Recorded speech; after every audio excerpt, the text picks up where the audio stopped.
हाय दोस्तों, मैं अनिल आप सभी का आपके अपने चैनल में स्वागत करता हूं। आइए हम सभी एक प्रश्न देखेंगे जो कि द्विघात समीकरण से है और गुणनखंड विधि से हल करना है। देखिए ध्यान से सभी लोग समझिएगा, ठीक है ना। बाकी आप सभी को मैं बता दूं कि ये एक फॉर्मूला है। आप सभी ध्यान से देख पाए तो ये एक फॉर्मूला है। कौन सा? a minus B the whole square पे है ये, है ना। पहले देखना चाहिए, ठीक है, फिर हल करना चाहिए। चलिए लिखते हैं हल, है ना। हल दिया है ना। समीकरण या द्विघात समीकरण ऐसा लिख सकते हैं। समीकरण क्या लिखा हुआ है? 3x² माइनस 2√6x प्लस का 2 इजिकल टू 0, है ना। और देख रहे हैं कि ये गुणनखंड विधि से हल करना है, तो हल की विधि बराबर हल की विधि जो होगा वो होगा गुणनखंड होगा। कौन सी विधि है हल की? गुणनखंड गुणनखंड विधि है। और इसको ध्यान में रखते हुए हल करना है, और ये अपने आप में एक फॉर्मूला है। तो आइए देखते हैं। अब हम इस समीकरण को लिखते हैं, चूंकि 3x² minus 2√6x plus 2 is equal to 0। देखिए अभी हमने इसको पहले फॉर्मूला पे बना देते हैं, फिर इसको फैक्टराइज करके बना देंगे। दोनों बना देंगे, फॉर्मूला भी फैक्टराइजेशन में आएगा, ये भी आएगा। चलिए देख लेते हैं कैसे। यहाँ पे आपने देख लिया कि ये हो गया। अब इसको हम लिख सकते हैं √3x का होल स्क्वायर। क्यों? 3 लेने के लिए √3 इंटू √3 लिख सकते हैं। आप जानते हैं कि रूट अंडर ए इंटू रूट अंडर ए जो होता है ए होता है ना। तो ऐसा लिख सकते हैं। और एक्स स्क्वायर था तो एक्स को बाहर लिख करके एक्स लिख दिया हमने, और माइनस 2, और ये √3 क्या हो गया? एक्स हो गया, √3x हो गया। और यहां हम इसको इंटू लिखते हैं और प्लस में √2 लिखते हैं। चूंकि ये √2 हो जाएगा तो यहाँ पे √2 लिख देते हैं। और आप सभी जानते हैं कि √a इंटू √b जो होता है √ab होता है ना। तो √3 into √2 is equal to √3 into 2 is equal to √6 होगा, है ना। ये आप लोग समझ पाए होंगे, है ना। ये अपने आप में एक फॉर्मूला है, और इसका होल स्क्वायर कर देते हैं इज इक्वल टू 0 कर देते हैं। अब आपने देखा a² माइनस 2ab, ये b स्क्वायर है ना। समझ आ रहा है ना। चलिए ये हो गया √3x, और ये हो गया माइनस का √2 का whole square is equal to 0, है ना। क्या हो गया? ये हो गया ये मान। अब x का मान 2 आएगा तो पॉजिटिव और निगेटिव दोनों मान आएगा। क्या आएगा? पॉजिटिव और निगेटिव दोनों मान आएगा। तो इसको हम लिख लेते हैं एक बार ऐसा करके, √3x, और मूल सामान भी आएंगे तो एक ही मान लिख देंगे, कोई दिक्कत नहीं होगा। हमने √3x लिखा और √2 लिखा, फिर एक बार इसको लिख सकते हैं ना ऐसे, √3x और माइनस √2 लिख सकते हैं ना। इंडिविजुअल 0 कर सकते हैं या ऐसे कर सकते हैं। तो आप दोनों में से कोई एक लिखेंगे, दोनों का मान सेम ही आना है।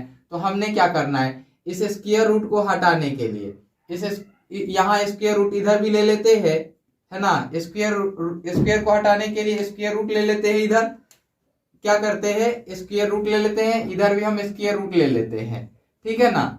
तो आपने देखा कि ये √3x हो जाएगा और माइनस का √2 हो जाएगा, इजिकल टू 0 हो जाएगा। अब आपने देखा कि ये हो गया √3x इज इक्वल टू √2 हो जाएगा। ये इधर माइनस में इधर जाएगा तो प्लस में। अब देखिए ये √3 है, इधर भाग गुणा में इधर जाएगा तो भाग में। तो इसलिए x बराबर क्या होगा, √2 और अपॉन में √3। यही इसका आंसर होगा। एक स्टेप और सोचे, आगे सोचे तो क्या मिलेगा। x का x बराबर क्या मिल जाएगा आपको, √2/3 ये मान मिल जाएगा आपको। और इसको थोड़ा सा ब्रॉड करके सोचिए, आप दिमाग लगाए तो इसको फैक्टराइजेशन में कैसे बनाएंगे तो ये मैं बताता हूं, आप सीखिएगा इसको, है ना। तो देखिए मैं इसे मिटा देता हूं, बाकी वीडियो में आप पीछे करके रिवाइंड करके देख सकते हैं। देखिए मैं बना रहा हूं इसको हम लिख सकते हैं क्या, ये √3x लिख सकते हैं या नहीं लिख सकते हैं, ये चीज समझ चुके हैं। तो अब हम लिखते हैं 3x² और ये लिखते हैं -√6x और -√6x। इसको हमने दो खंडों में तोड़ दिया। क्यों तोड़ दिया ये भी मैं बताता हूं, ठीक है ना। हमने ये चीजें किया कि a इंटू लास्ट किया, a और ये लास्ट, तो a और लास्ट का इंटू किया तो 3 गुणा 2 किया तो क्या आया, 6 आ गया, है ना। अब ये 6 आया तो 6 का ऐसा फैक्टराइजेशन करना है जो कि 2√6 दे, जोड़ लीजिए घटा लीजिए कुछ भी कर लीजिए।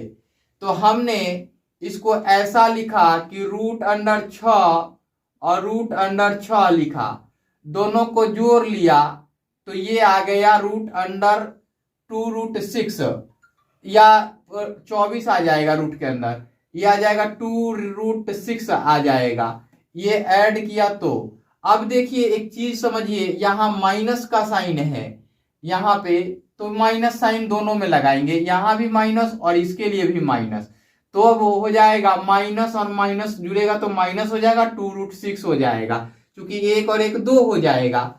और प्लस यहाँ पे 2 ही लिख दिया और यहाँ लिख दिया हमने 0, है ना। उम्मीद करते हैं कि यहाँ का कॉन्सेप्ट समझ में आया होगा, है ना। अब देखिए यहां से हम क्या करते हैं, इसको हम √3x कॉमन ले लेते हैं। क्या ले लेते हैं, √3x कॉमन ले लेते हैं। अब यहां बच जाएगा √3x बच जाएगा, और यहां से कॉमन लिया आपने √3x तो ये हो जाएगा आपका √2। क्यों हो जाएगा, क्योंकि हम इसको लिख सकते हैं 3 को √3x का होल स्क्वायर लिख सकते हैं, और इसको हम लिख सकते हैं √2 और इंटू √3x लिख सकते हैं, है ना। तो ऐसा करके लिखने के बाद तो ये वाला हमने यहां से एक बार कॉमन ले लिया, तो अब बच गया √3x और -√2 बच गया, ये हो गया। ये तो समझ आ गया आप लोगों को। फिर यहां से हमने माइनस कॉमन लिया, यहां से √2 कॉमन ले ले, आप √2 कॉमन ले ले तो यहां बच जाएगा √3 और x, और ये माइनस कॉमन लिया है तो ये प्लस हो गया तो ये माइनस हो जाएगा, तो यहां बच गया √2 = 0 हो गया ना। अब देखिए कि आप इसको तो कॉमन ले ही सकते हैं, किसको, इसको कॉमन ले सकते हैं ना दोनों में से, तो ये वाला कीजिए √3x और ये हो जाएगा माइनस का √2, और ये भी कीजिए तो ये हो गया √3x और माइनस का √2, ये हो गया और ये हो गया 0।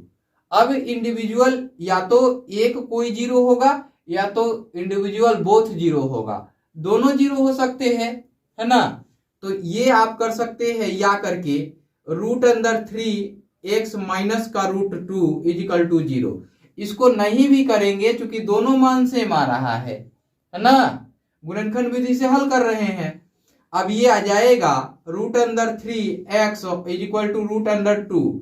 अब यहां से इसको इधर ले जाएंगे तो भाग में हो जाएगा, तो इसलिए x बराबर जो मिलेगा आपको √2/√3। अगर चाहे तो आप लिख सकते हैं x बराबर रूट के अंदर 2/3, ये इसका उत्तर हो जाएगा। उम्मीद करते हैं कि समझ आ गया होगा। इस वीडियो में इतना ही, रहने देते हैं, बाय बाय, टेक केयर।